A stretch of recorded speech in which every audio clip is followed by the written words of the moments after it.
concept of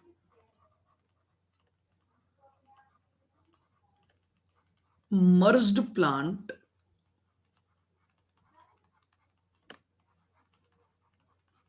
and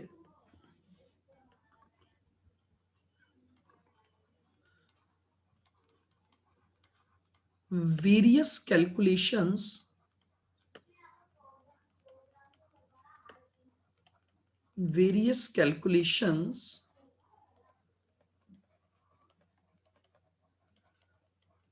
regarding merged plant.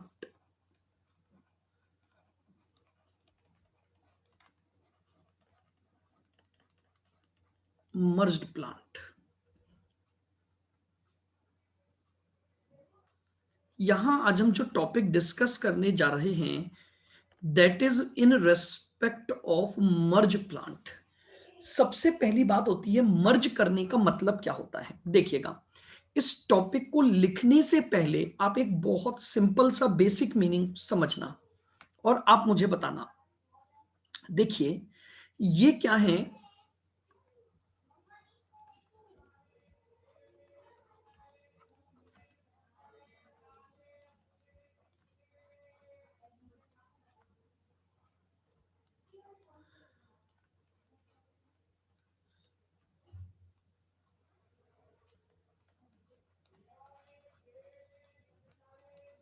मेरी बात को बिल्कुल ध्यान से सुनना।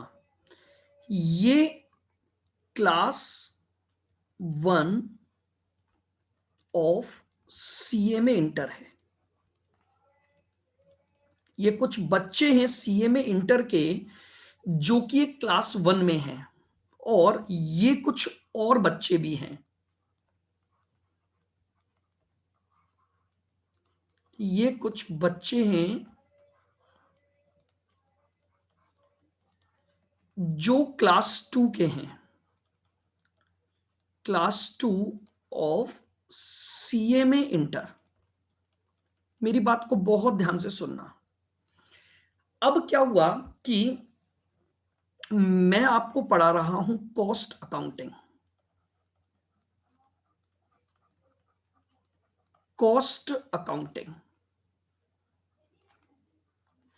ठीक है। इस क्लास में मेरा चैप्टर चल रहा है प्रोसेस कॉस्टिंग और इस क्लास में मेरा चैप्टर चल रहा है ऑपरेटिंग कॉस्टिंग। यहां पर मेरा चैप्टर चल रहा है ऑपरेटिंग कॉस्टिंग। नाउ अब मैं ये सोच रहा हूं कि यार मैं इतने से बच्चे तो इस क्लास में हैं और इतने से बच्चे इस क्लास में हैं, क्यों ना इन दोनों क्लासेस को मर्ज कर दिया जाए। क्यों ना इन दोनों क्लासेस को क्या कर दिया जाए, मर्ज कर दिया जाए। तो मेरा जो पहला क्वेश्चन है वो बताइए, क्या ये एट दिस सिचुएशन मर्ज हो सकते हैं? मर्ज एट दिस सिचुएशन मर्ज हो सकते हैं? बहुत बढ़िया आंसर है। आप लोग बोल रहे हैं नहीं। क्यों नहीं हो सकते? क्योंकि ये जो बच्चे हैं अभी मिड में है प्रोसेस कॉस्टिंग के और ये जो बच्चे हैं वो चैप्टर पढ़ रहे हैं ऑपरेटिंग कॉस्टिंग। अगर इनको एक साथ मर्ज कर दिया जाए तो मर्ज करने से पहले मुझे क्या करना पड़ेगा? हाँ, टॉपिक सेम नहीं है। बहुत बढ़िया बात कही, दोनों में अलग अलग टॉपिक है। देखो, अंजलि ने बहुत बढ़िया आंसर दिया। मेरे पास कई तरीके हैं। रूल नंबर 1, मैं क्या करूं, पहले इनको इनका काम पूरा करने दूं, इनको इनका काम पूरा करने दूं और आफ्टर दैट मैं अगले टॉपिक से इन दोनों क्लासेस को मर्ज कर दूं। Whether is it possible? बहुत ध्यान से सुनना, बहुत बढ़िया कॉन्सेप्ट है। हाँ, या मैं क्या ऐसा कर सकता हूं क्या? सुनना, मैंने इन बच्चों को बोला, मैंने कहा अपन प्रोसेस बाद में करेंगे, रोक दो, जहां तक हुआ कोई बात नहीं, रोक दो। आप लोग इनके साथ ऑपरेटिंग कॉस्टिंग से मर्ज हो जाओ या इनको बोला तुम अपना ऑपरेटिंग भी रोक दो, ऑपरेटिंग भी रोक दो, और इनको मर्ज करके एक नया चैप्टर मार्जिनल चालू कर दिया। वेदर इज इट पॉसिबल और नॉट? मैंने कहा ये चैप्टर हम बाद में वापस कर लेंगे आराम से, कोई दिक्कत नहीं है, बट चूंकि हमें आज से ही मर्ज करना है, तो हमें क्या करना पड़ेगा कि बोले इन दोनों को मर्ज करके एक न्यू चैप्टर हमने स्टार्ट कर दिया। तो whether is it possible? Yes. यानी अब मेरी बात को ध्यान से सुनना, मेरा कहने का मतलब क्या है, किसी भी काम को मर्ज करने से पहले, यानी दो अलग अलग चीजों को मर्ज करने से पहले उनका बेस जो है वो इक्वल बनाना जरूरी है। Base must be equal, base must be equal. मैं बिना बेस को इक्वल किए मैं कभी भी मर्ज नहीं कर सकता। मेरा एक रूल बन के आ गया, ये रूल नंबर 1 बना। क्या आप मेरी इस बात से एग्री हैं? हाँ, यानी चाहो तो इनके काम रोक दो और नया स्टार्ट कर लो, तो भी बेस इक्वल हो गया। या फिर मैं इनको बोलूं कि पहले तुम अपना अपना काम कंप्लीट करो। बट मैं जो कहना चाह रहा हूं वो सिर्फ इतना सा रूल कहना चाह रहा हूं, जब तक इन दोनों को एक इक्वल बेस पर नहीं लेकर आओगे, एक इक्वल बेस पर नहीं लेकर आओगे, तब तक आप मर्ज नहीं कर सकते। बोलो यहां तक भी क्लियर है मेरी बात? यस। एवरीवन, हर जने को बिल्कुल ये कॉन्सेप्ट समझ में आना चाहिए, तो बहुत आसान लगेगा। आओ, अच्छा, मैं अब जरा एक और बात करता हूं।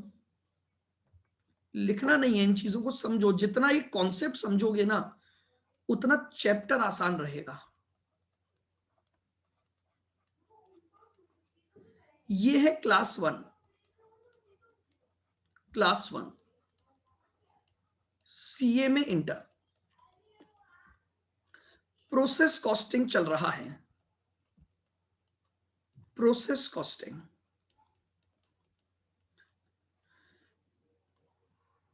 ये एक न्यू बच्चा है, न्यू बच्चा,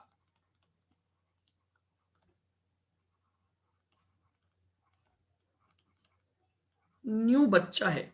ये बच्चा मर्ज होना चाहता है इस क्लास में, कर दूं क्या मर्ज? ये न्यू बच्चा इस क्लास में मर्ज होना चाहता है, जिस क्लास में प्रोसेस कॉस्टिंग चल रहा है, क्या मर्ज कर दूं? नहीं, चैप्टर पूरा होने के बाद कर सकते हैं, बिल्कुल। यानी आप अगर देखोगे ना तो यहां पर भी बात वही है, इसे मर्ज करने के लिए बेस बराबर लाना पड़ेगा। Base must be equal, base must be equal.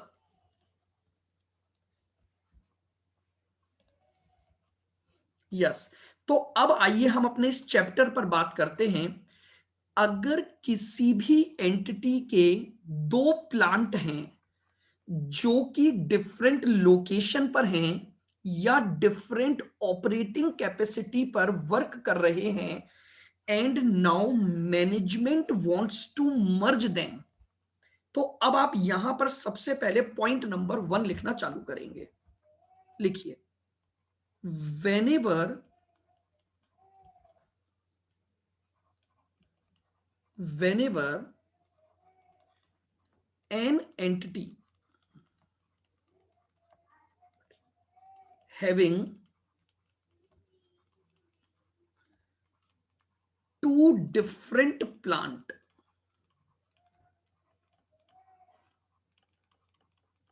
two different plant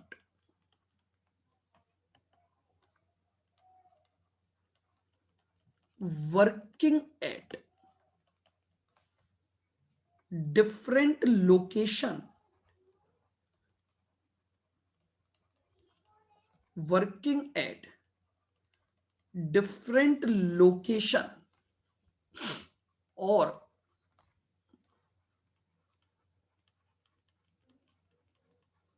working at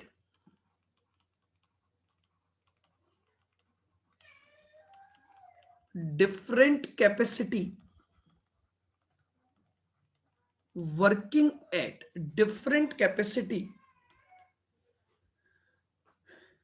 heading वापस बताऊं, हेडिंग ये है, concept of merged plant and various calculations regarding merged plant।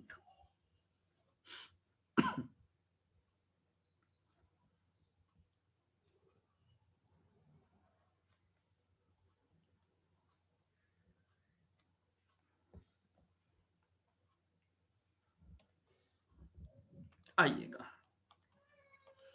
whenever an entity having two different plant working at different location or working at different capacity and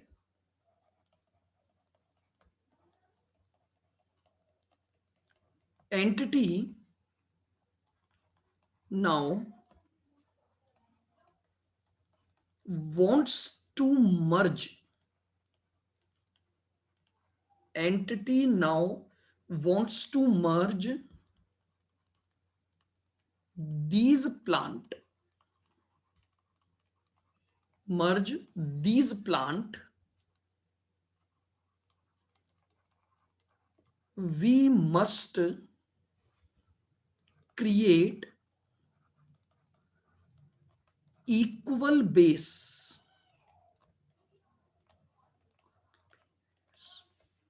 for each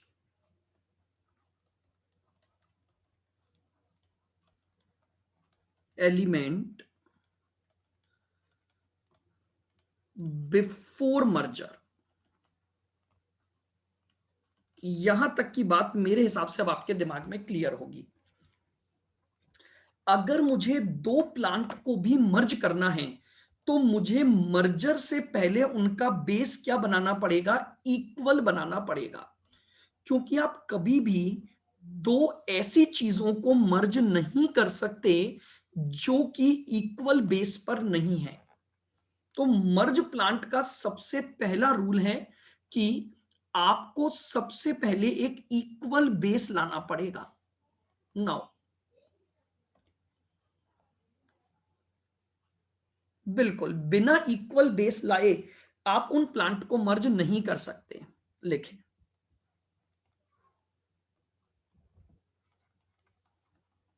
here equal base means, here equal base means 100%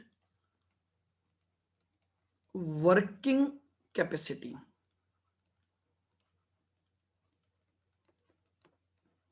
working capacity, अब जरा इस बात को समझना है। मैंने बोला कि आपको यहां पर इक्वल बेस का मतलब क्या लेना है, 100% वर्किंग कैपेसिटी को लेना है। अब ये मैंने क्या लिखा सर, ये तो बड़ी बात अजीब सी हो गई।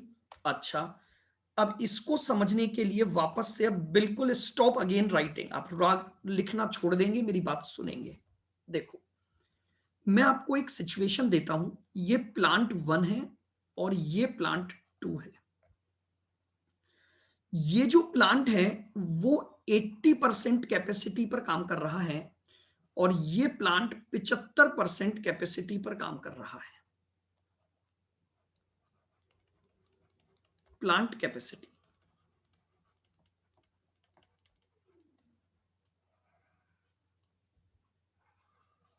नाउ आपको इस प्लांट की सेल्स दे रखी है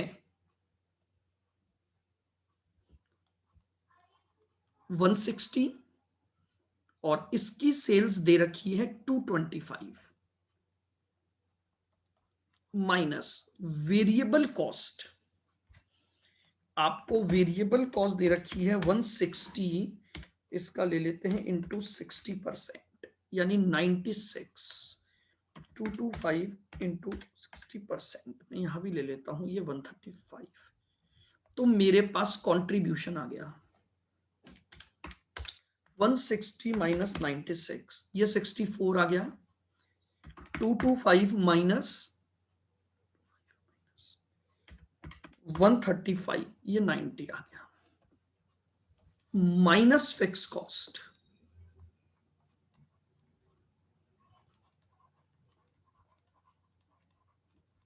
माइनस फिक्स कॉस्ट,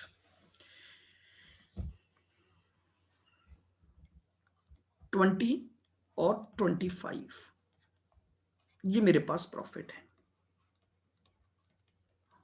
प्रॉफिट 64 में से 20 गया तो 44, और 90 माइनस 25 गया तो 65।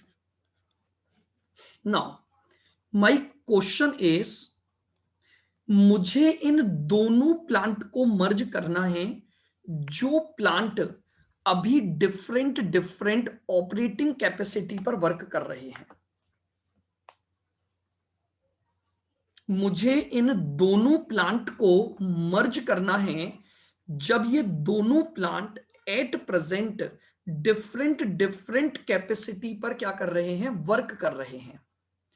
तो अब कई स्टूडेंट्स के दिमाग में आता है, सर ये 80 पर वर्क कर रहा है, ये 75 पर, तो इसको 80 पर ले आओ तो ये दोनों का बेस इक्वल हो गया। बताइए क्या मैं सही बोल रहा हूं भाई? ये 80 पर है, ये 75 पर है। अगर मैं इसको 80 पर ले आऊं तो ये बेस बराबर हो गया या नहीं? सभी जने बोल रहे हैं यस। अंजलि बोली नो। अंजलि क्यों? मेरी इस लाइन को पढ़ के मत बोलना, रीजन पता होना चाहिए। मैंने वो तो पहले ही लिख दिया। हाँ, ये तो आप यहां से बोल रहे हो अंजलि, वो तो मैंने लिख दिया कि इक्वल बेस का मतलब है 100%। लेकिन मैं आपसे पूछ रहा हूं what is the logic behind this? क्यों? वाई? अगर इस लाइन को न लिखता तो आपका आंसर क्या होता बताओ? 80 के 100? 80 होता। तो बताओ अब इसका मतलब मैंने या तो पहले वाली लाइन गलत लिखी, P1 को 75 कर दो। देखो गजराज ने एक और आंसर दिया, इसको 75 कर दो तो भी बेस इक्वल हो गया।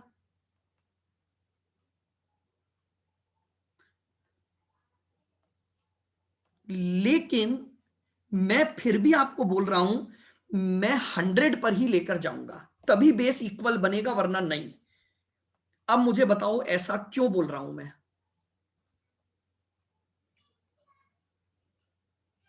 देखो प्रिया ने एक आंसर दिया, सर कंप्लीट नहीं हुआ। मैं आपको इसका एक और आंसर देता हूं, सुनना। मुझे एक बात बताओ, अगर आप इसको 80 पर करते हो तो भी बेस सेम नहीं हुआ। द रीजन इज, ये 80% को रिप्रेजेंट कर रहा है, ये भी 80% को रिप्रेजेंट कर रहा है, बट ये तो 100% को रिप्रेजेंट कर रहा है। ये 75% को रिप्रेजेंट कर रहा है, ये 75% को रिप्रेजेंट कर रहा है, लेकिन ये तो 100% को रिप्रेजेंट कर रहा है। कैसे बेस इक्वल बनाऊं?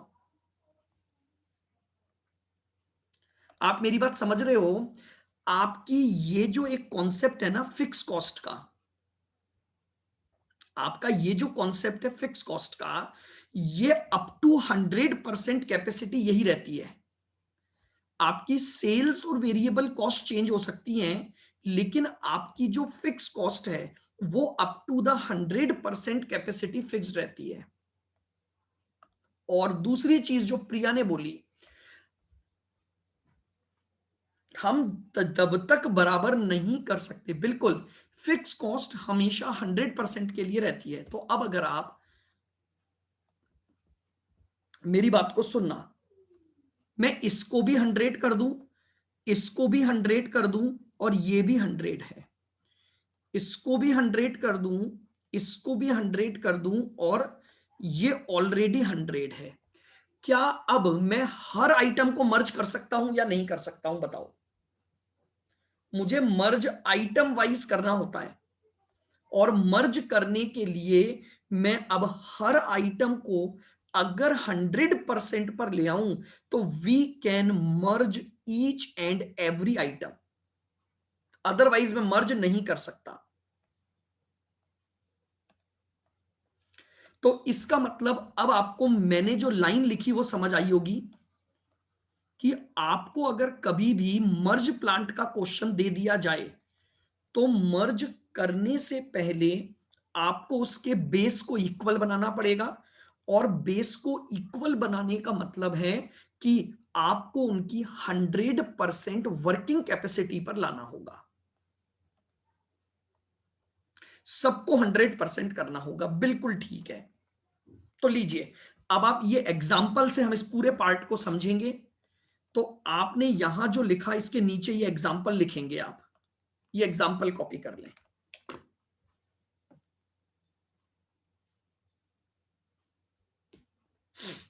ताकि इस एग्जाम्पल के थ्रू मैं आपको सारी चीजें समझा दूंगा। हाँ, बाकी जने भी कर लें।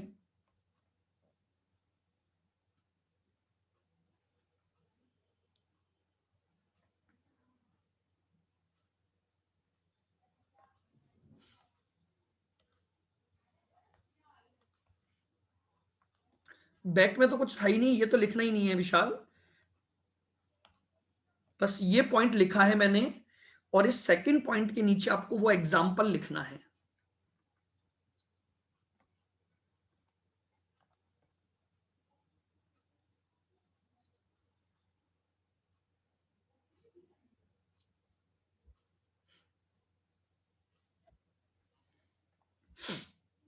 तो आइए अब इसको मर्ज करना स्टार्ट करता हूं मैं साथ साथ आपके।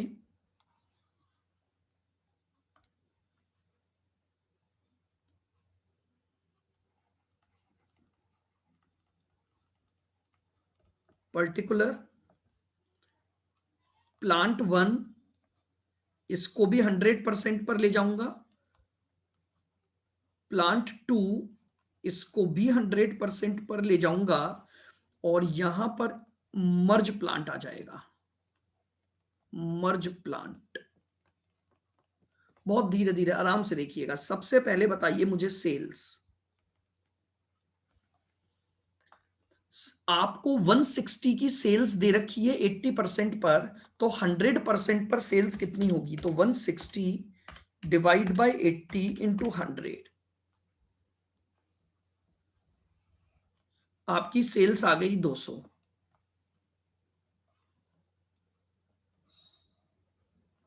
ठीक है, इधर सेल्स बताइए।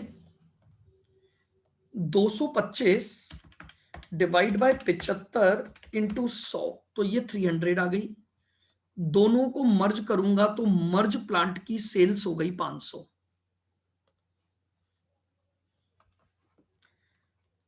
माइनस वेरिएबल कॉस्ट, देखिएगा वेरिएबल कॉस्ट को भी चेंज करते हैं।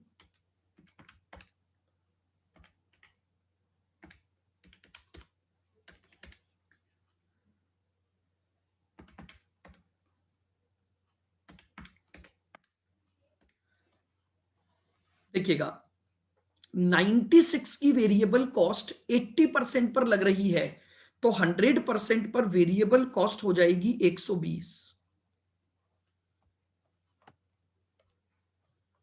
और यहां पर variable cost 135 divide by 75 into 100, 180। Total variable cost 300। Contribution आ गया 80, 120 और 200, minus fix cost. Fix cost तो वही रहेगी 20 और 25, 20 और 25। प्रॉफिट नहीं, या कितना हो गया? प्रॉफिट निकाल लीजिए। प्रॉफिट 60 का प्रॉफिट, 95 का प्रॉफिट, 155 का प्रॉफिट। तो मेरे हिसाब से मर्ज प्लांट की पहली कैलकुलेशन आपको समझ आ गई होगी। जब भी मर्ज प्लांट का क्वेश्चन आएगा, किसी भी कैलकुलेशन को करने से पहले आपको दोनों प्लांट यानी जितने भी गिवन प्लांट हैं उन सबको इक्वल बेस पर लाना है। और इक्वल बेस का मतलब मेरा यहां पर होगा 100% वर्किंग कैपेसिटी पर, 100% वर्किंग कैपेसिटी पर करना है। आइएगा बढ़ू आगे। अब वो आपसे जो कैलकुलेशंस करवाएगा हम वो सारे क्वेश्चन यहां पर सॉल्व करेंगे। आइएगा थर्ड पॉइंट में क्या पूछेगा वो आपसे। अब calculate PV ratio of merged plant.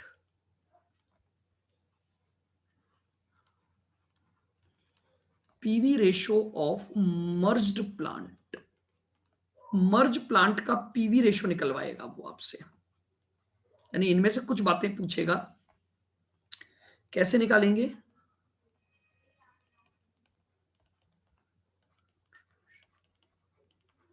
Total contribution, total contribution of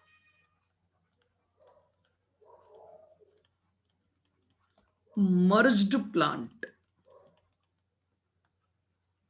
divided by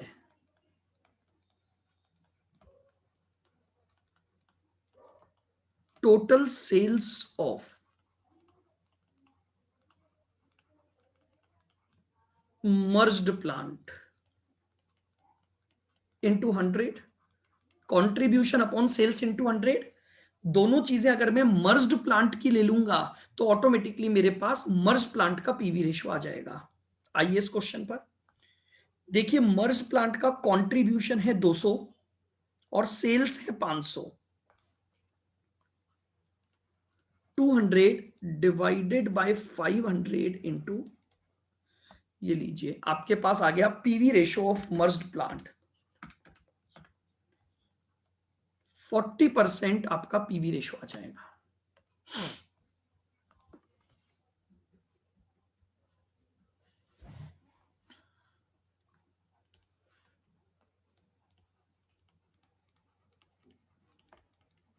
calculate BEP sales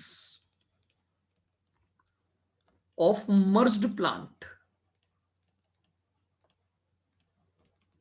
of merged plant. अगला क्वेश्चन आपसे पूछा जा सकता है, इस मर्ज्ड प्लांट का बीईपी लेवल क्या होगा वो निकालकर बताइए। तो BEP is equal to total fix cost of merged plant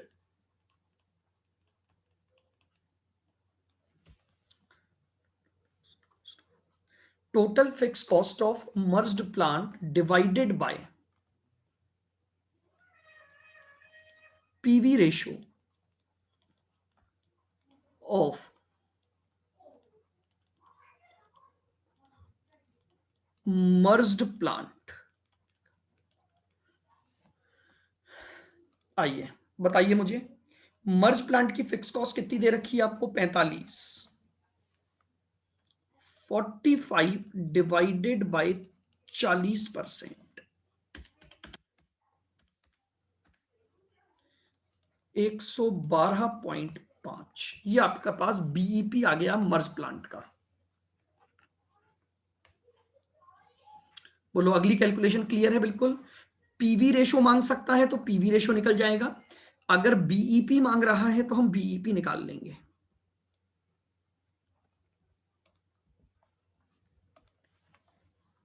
next calculation लिख लिया यहां तक?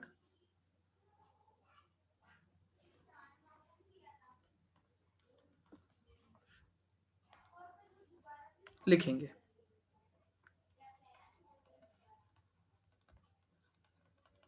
Capacity utilization capacity utilisation of merged plant at BEP. Now क्या क्वेश्चन है ये पूछना चाह रहा है कि आपको बीईपी पर ऑपरेट करने के लिए मर्ज प्लांट की कितनी कैपेसिटी को यूज करना पड़ेगा। देखिएगा, अगर आप मर्ज्ड प्लांट को 100% कैपेसिटी पर यूज करते हो तो आपकी सेल्स है 500 की। तो वो आपसे सिर्फ ये पूछ रहा है कि आपको बीईपी सेल अगर करनी है तो कितने परसेंट कैपेसिटी को यूज करना पड़ेगा। कैसे निकालेंगे? Percentage of capacity utilisation, percentage of capacity utilisation of BEP. तो BEP sales divided by total sales into 100। तो परसेंटेज ऑफ कैपेसिटी यूटिलाइजेशन आ जाएगा 112.5 डिवाइडेड बाय 500 इंटू 100। यानी अगर आप अपनी टोटल कैपेसिटी के 22.5% पर वर्क करोगे तो आपके को यह पता लग जाएगा कि बीईपी तक पहुंचने के लिए आपको कितने परसेंट कैपेसिटी को यूज करना पड़ेगा।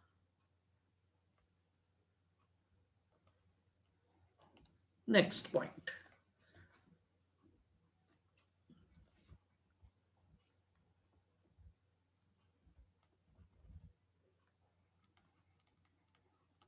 Sales required to earn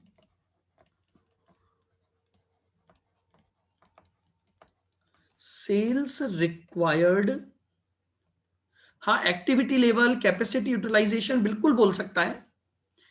sales required to earn profit of ₹20।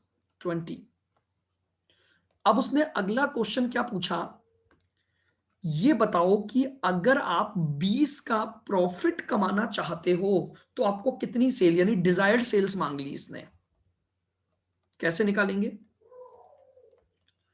Fix cost of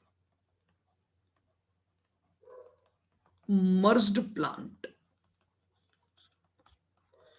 plus desired profit divided by PV ratio of merged plant. ये हमारे पास डिजायर्ड सेल्स आ जाएगी। तो फिक्स कॉस्ट कितनी थी हमारी? 45 प्लस 20 डिवाइडेड बाय 40%।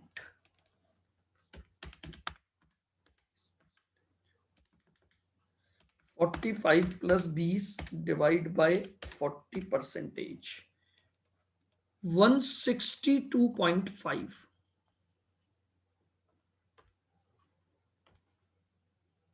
है। 95 आ रही, 65 डिवाइड बाय 40%, 162.5 ही आएगी।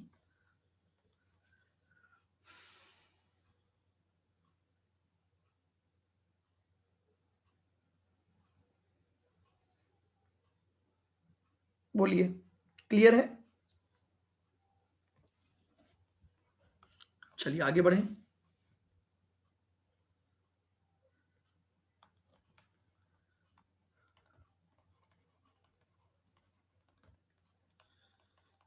Capacity utilisation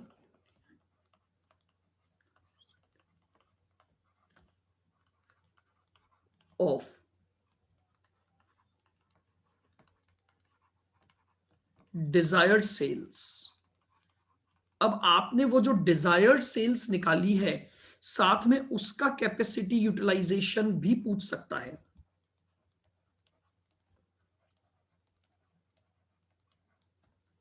percentage of capacity is equal to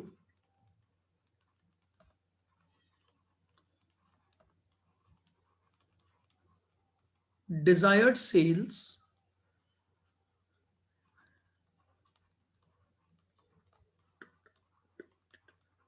total sales into 100,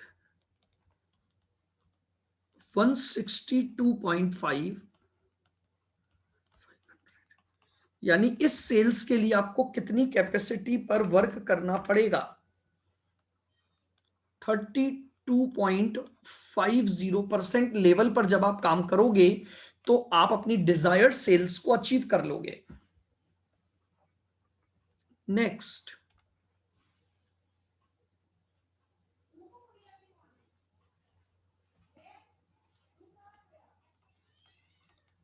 profit if merged plant will operate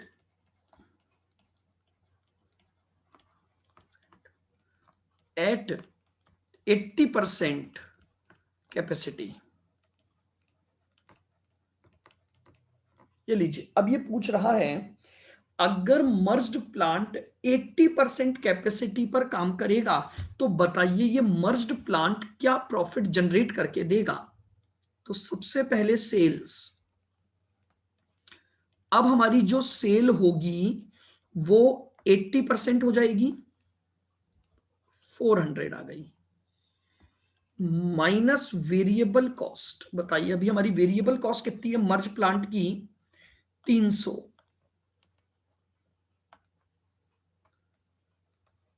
300 का 80% 240, कंट्रीब्यूशन आ जाएगा 400 माइनस 240 160, माइनस फिक्स कॉस्ट तो पूरी रहेगी 45, ये प्रॉफिट आ गया।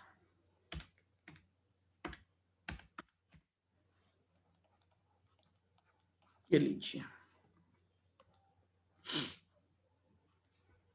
हाँ सब 80, मतलब सेल्स 80 पर चली जाएगी, वेरिएबल कॉस्ट 80 पर चली जाएगी, लेकिन फिक्स कॉस्ट तो वही 100% की रहेगी क्योंकि फिक्स कॉस्ट आपकी पूरी लगेगी। बिल्कुल। तो ये लीजिए, ये सारी कैलकुलेशन वो आपसे करवाता है, कुछ और क्वेश्चन भी मांग सकता है, बस ये मेन बेसिक कैलकुलेशन है जो वो आपसे करवाएगा in case of merge plant. यानी आपके फॉर्मूले तो बाकी सब सेम ही रहे, सिर्फ आपको जो फर्स्ट स्टेप है वो ध्यान रखनी है, बेस को क्या बनाना है, इक्वल बनाना है बस। और उसके बाद उसने जितनी कैलकुलेशन आपसे मांगी है वो सभी कैलकुलेशन आप कर सकते हो। हाँ जी, ये प्रॉफिट ऑन 80% आ गया आपका। ये जो 115 का आप प्रॉफिट कमाओगे, ये प्रॉफिट 80% कैपेसिटी पर कमाओगे। सर, हाँ जी सर पर वो 80% पे क्यों पूछ रहा है? मतलब आपका कहने का मतलब वो किसी में भी पूछ सकता है, हाँ, क्वेश्चन इक्वल तो टू कैसा भी, 100 में। वो बोल देगा कि हम 100 पर काम ही नहीं करना चाहते, हमने मर्ज कर दिया एक बार, अब मर्ज करने के बाद हम ये चाहते हैं कि नेक्स्ट ईयर में हमारे प्रोडक्ट की डिमांड कम हो जाएगी, तो हम फिर क्यों 80 पर काम करें, हम अब काम सॉरी हम क्यों 100 पर काम करें, अब हम चाहते हैं कि हम केवल 80% पर काम करें। तो वो अच्छा। आपसे कैलकुलेशंस करवा रहा है बस डिफरेंट डिफरेंट पॉइंट्स पर। ठीक है, तो बोलिए क्लियर है बिल्कुल ये पॉइंट? मेरे हिसाब से इस एग्जांपल से आपको सारी कैलकुलेशन समझ आ गई होंगी।